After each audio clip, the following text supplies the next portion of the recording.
Success is attained when driven with power and determination from within. How great the victory would be when two strong forces, shoulder to shoulder, sharing the load together, all for a common goal.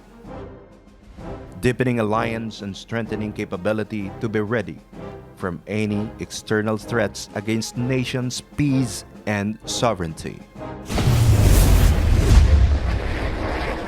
Balikatan 2022 is the biggest joint military exercises in recent years of the Armed Forces of the Philippines and the United States Armed Forces.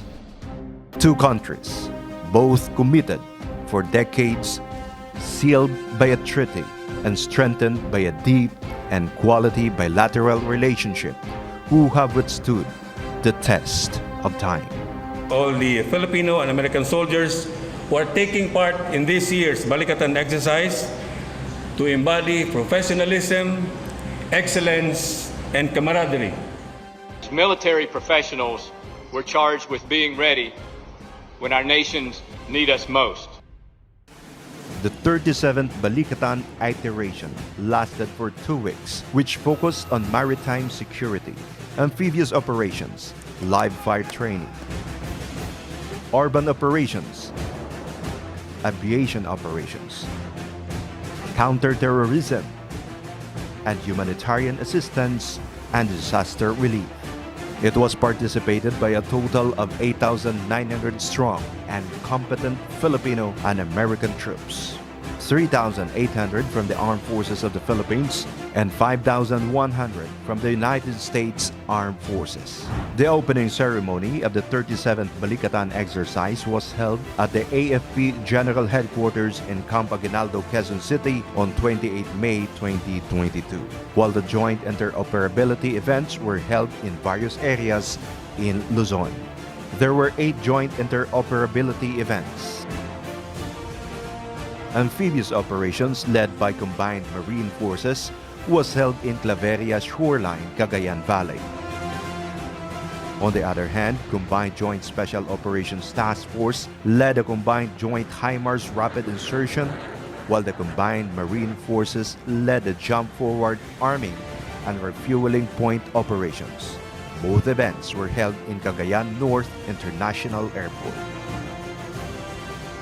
Deck landing and maritime security, both led by Combined Naval Forces, were held in Cagayan Coastal Area. While Combined Arms Live Fire Exercise, led by Combined Army Forces, was held in Colonel Ernesto Ravina Air Base in Tarlac. Air Defense 1 and 2, led by Combined Air Forces, were held in San Fernando, La Union.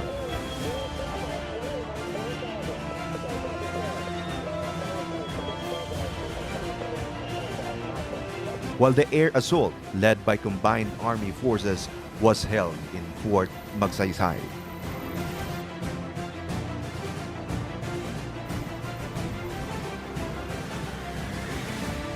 The AFP and the U.S. military also conducted multiple humanitarian and civic assistance projects, which include renovation of 4 elementary schools, multiple community health engagement, and exchange of advanced emergency rescue and life-saving techniques.